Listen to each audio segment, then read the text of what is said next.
नमस्कार दोस्तों। तो आज जैसा कि आप सभी को पता है कि हमारा गणतंत्र दिवस है। तो सबसे पहले तो सभी भाई-बहनों को मेरी तरफ से गणतंत्र दिवस की हार्दिक शुभकामनाएँ। तो आज मैं आपके साथ गणतंत्र दिवस के ऊपर कुछ डिस्कस करने जा रहा हूँ। सबसे पहले जान लेते हैं गणतंत्र क्या होता है। गणतंत्र 2 शब्दों से मिलकर बना है। गण जमा तंत्र। गण माने लोक, तंत्र माने शासन। गणतंत्र का अर्थ होता है लोगों द्वारा बनाए जाने वाला शासन। तो जैसा कि आप सभी को पता है, हमारा देश 15 अगस्त 1947 की मध्य रात्रि को आज़ाद हुआ था और जो हमारा संविधान है वो 26 नवंबर 1949 को बनकर तैयार हो चुका था, परंतु इसको 2 महीने बाद लागू किया गया था। मतलब 26 जनवरी 1950 को लागू किया था, जिसे कि हम गणतंत्र दिवस के रूप में मनाते हैं। तो इसके बाद जो भीमराव अंबेडकर जी हैं, उन्होंने एक बात कही थी कि मेरे द्वारा रचित शासन भारत के नागरिकों का भला नहीं कर पाएगा। अब उन्होंने ये इसीलिए कहा था क्योंकि आप उस समय की परिस्थिति को समझिए कि उस समय क्या परिस्थिति चल रही थी। ब्रिटेन की इकोनॉमी पूरी तरह से ठप पड़ चुकी थी, तो उनको भारत छोड़ने को पर मजबूर होना पड़ा था।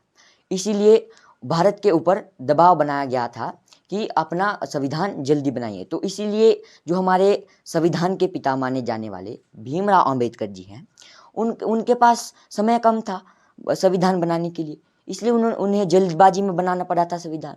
तो इसीलिए उन्होंने ये कहा था कि मेरे द्वारा बनाया जाने वाला शासन भारत के नागरिकों का भला नहीं कर पाएगा। और आप इससे समझ सकते हैं कि जब हमारा शासन बना था तब इसमें कितने आर्टिकल थे, 395, और अब 448। तो इतने चेंज क्यों किए गए? इसमें कुछ कमी रही होगी, इसीलिए इसमें चेंज किए गए। तो ये इतना हो गया। अब आज जो मेरा मेन मोटिव है वो ये इसके बारे में चर्चा करना नहीं है। मैं आपको एक बात बताना चाहता हूँ। तो सबसे पहले देखिए, मैंने अभी एक स्टडी की थी।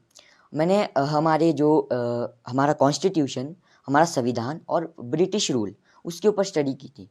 तो मैं ये जानकर हैरान हो गया कि जो हमारा कॉन्स्टिट्यूशन और ब्रिटिश रूल है वो 90% मेल खाता है। मतलब जो हमारा कॉन्स्टिट्यूशन संविधान है वो ब्रिटिश रूल से ही उतारा गया है 90%।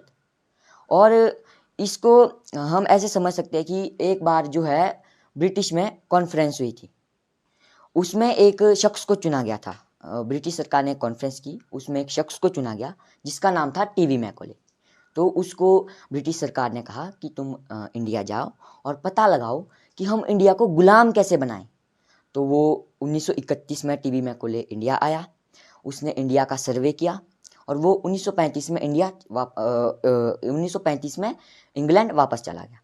तो वहाँ जब पार्लियामेंट्री बैठक हुई तो उसमें ब्रिटिशर्स ने उससे पूछा कि हम इंडिया को गुलाम कैसे बनाएं। तो उसने कहा कि इंडिया को गुलाम बनाना असंभव है। अब उसने ऐसा क्यों कहा, इसके पीछे भी रीज़न है। फिर उससे दूसरे ब्रिटिशर्स ने पूछा तो हम इंडिया को गुलाम कैसे बनाएं। तो उसने कहा अगर आप इंडिया को गुलाम बनाना चाहते हैं तो उसकी रीढ़ की हड्डी को तोड़ना होगा। और जो उस समय हमारी रीढ़ की हड्डी थी वो थी हमारा एजुकेशन सिस्टम, हमारी शिक्षा प्रणाली, जो कि पूरे विश्व में प्रसिद्ध थी। मतलब हमारे उस समय गुरुकुल का प्रचलन था। गुरुकुल आपको बताने की जरूरत नहीं है कि कितनी अहमियत थी हमारी संस्कृति में। तो इसको हटाने के लिए ब्रिटिश सरकार ने एक इंग्लिश एजुकेशन सिस्टम एक्ट 1835 को पास किया।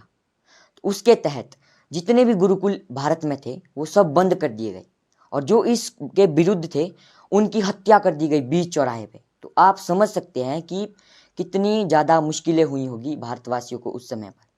तो फिर उसके बाद अब मैं इसके निष्कर्ष में आपसे बस इतना ही कहना चाहूँगा कि जो हमारा इंग्लिश एजुकेशन सिस्टम था, एक्ट 1835, वो अभी तक हमारे संविधान में है।